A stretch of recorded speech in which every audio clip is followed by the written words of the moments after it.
Bem-vindo à minissérie de estudos bíblicos. Sou Isabela Souza e eu te convido a acompanhar este estudo com a Bíblia em mãos. Na descrição do vídeo tem um link de outros temas publicados neste canal. O tema de hoje é a origem do mal.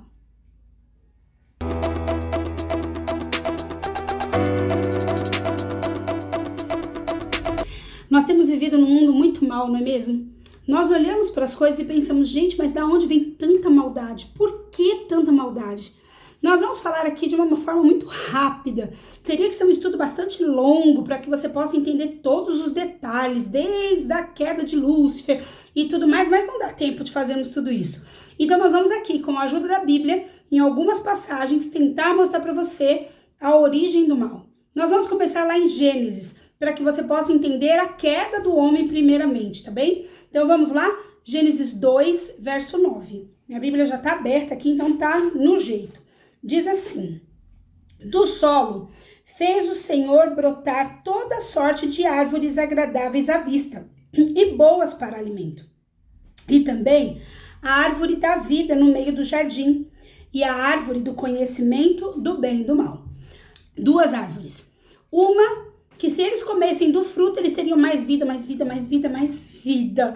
Eles poderiam comer despreocupadamente. A outra árvore era a árvore do conhecimento do bem e do mal. Você conhece bem essa história. Dessa árvore, eles não poderiam tocar nela. Na realidade, não podiam nem chegar perto. Que dirá tocar. O Senhor Deus já havia avisado para o ser humano de que Satanás estava ali, mas que ele só tinha permissão de estar em um único lugar. E esse único lugar era na árvore do conhecimento do bem e do mal. Então, que eles não chegassem ali perto.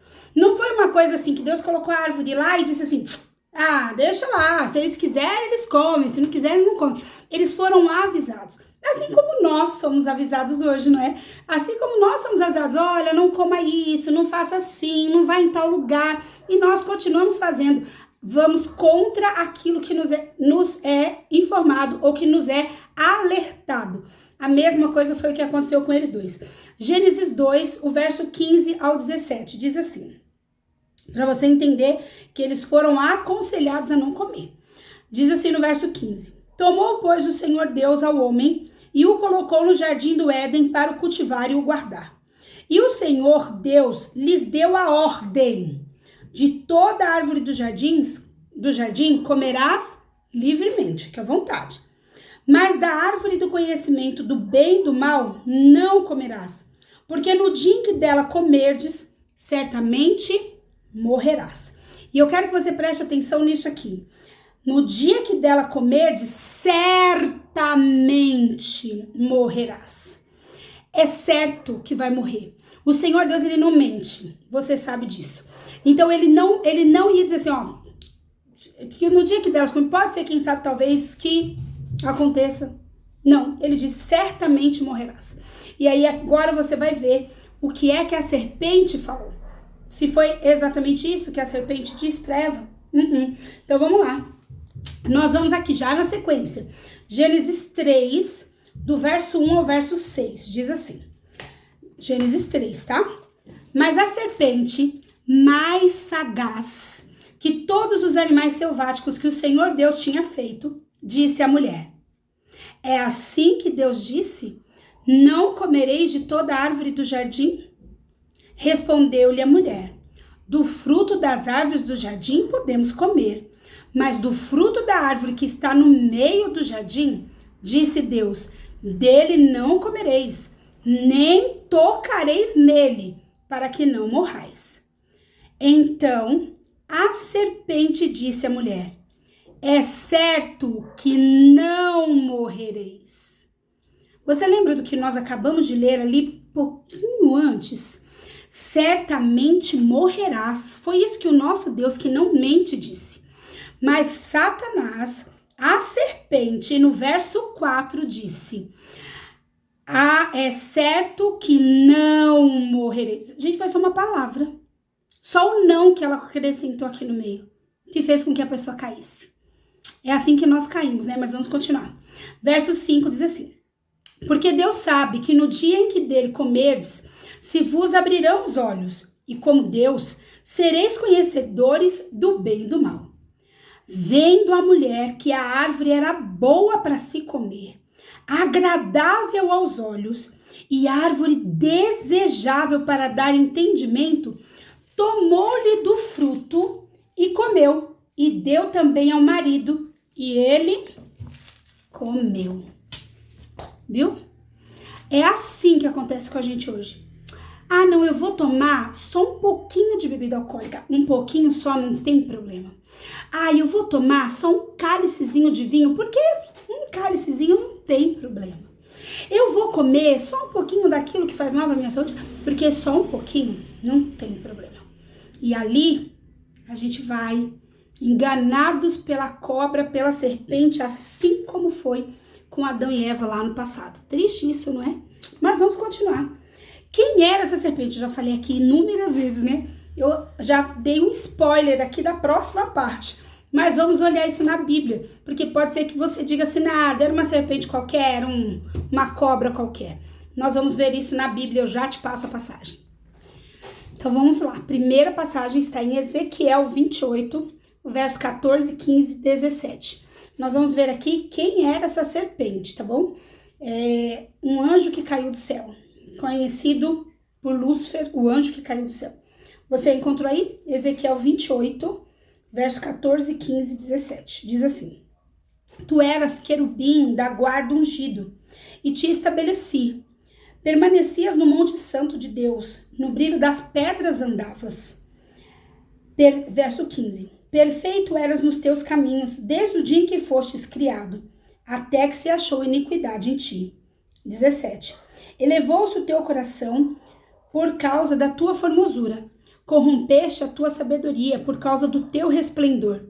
Lancei-te por terra diante dos reis te pus, para que te contemplem. Você conseguiu perceber aqui que ele era perfeito, ele era, nossa, o cara, era o anjo. Mas vamos continuar aqui. Isaías, vai para Isaías 14, verso 12 ao verso 14. Se eu estiver indo muito rápido, você para o vídeo e acha a passagem, depois você continua, tá bom?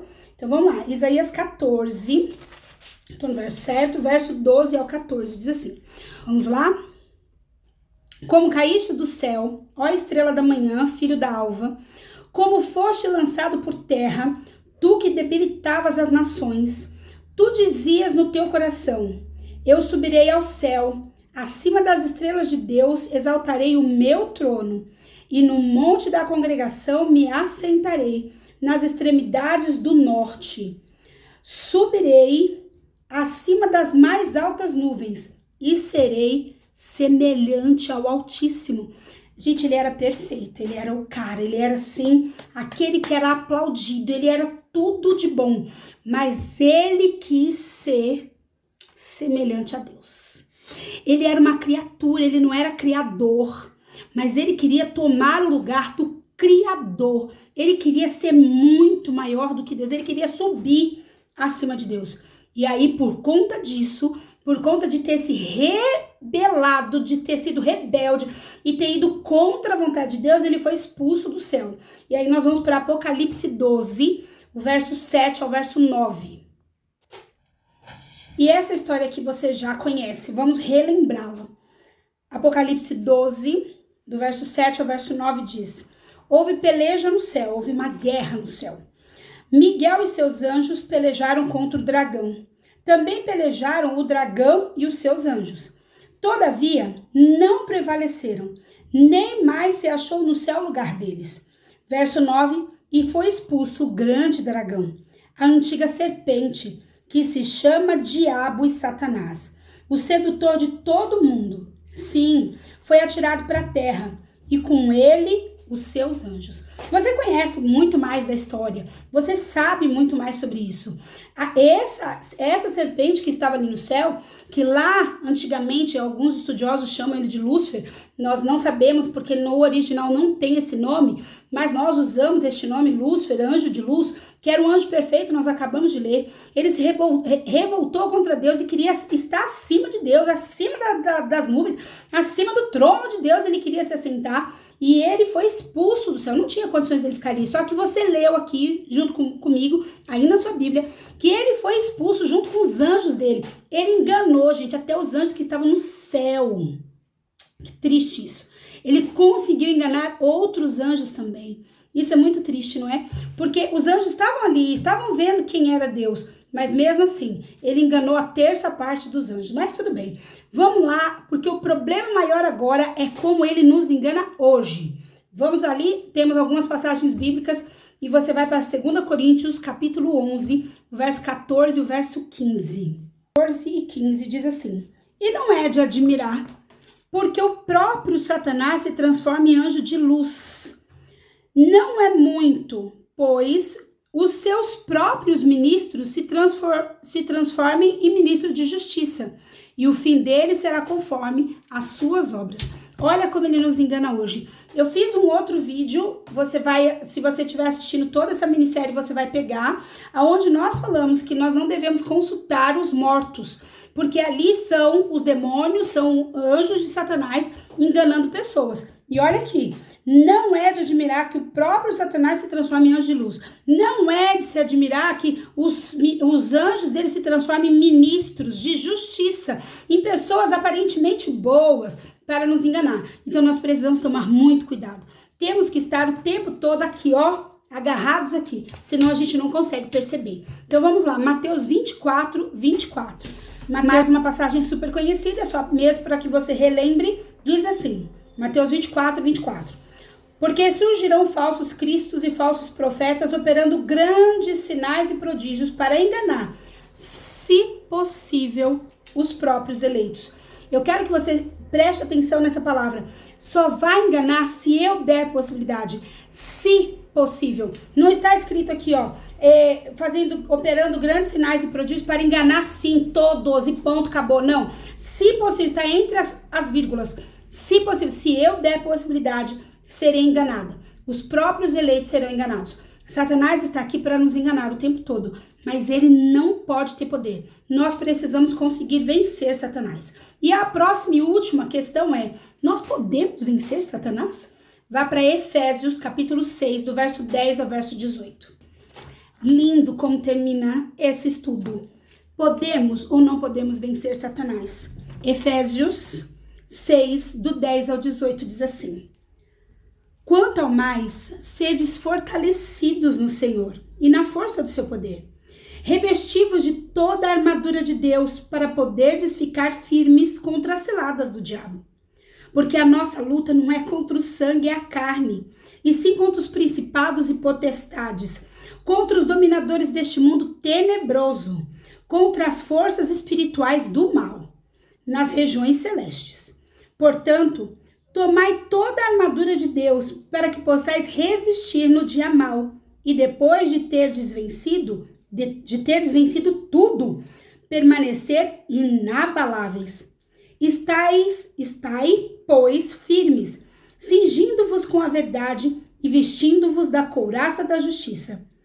Calçai os pés com a preparação do evangelho da paz, embraçando sempre o escudo da fé, com o qual podereis apagar todos os dardos inflamados do maligno. Tomai também o capacete da salvação e a espada do Espírito, que é a palavra de Deus, a Bíblia. Finalizando, com toda oração e súplica, orando em todo tempo no Espírito, e para isto, vigiando com toda perseverança e súplica por todos os santos. Nós precisamos disso. É o único jeito para vencermos Satanás. É nos apegarmos a Cristo Jesus. É estarmos firmes aqui. Porque senão seremos enganados. Se não estivermos firmes, se eu der a possibilidade, eu serei enganada. Se nós não estivermos com toda a armadura de Deus, nós não conseguiremos vencer. Mas se estivermos com Cristo, seremos vencedores. E o Senhor Deus, Ele tem um plano para nos salvar. Você precisa conhecer a palavra, você precisa aceitar Jesus como seu Salvador. E lembre-se, conhecereis a verdade, e a verdade vos libertará.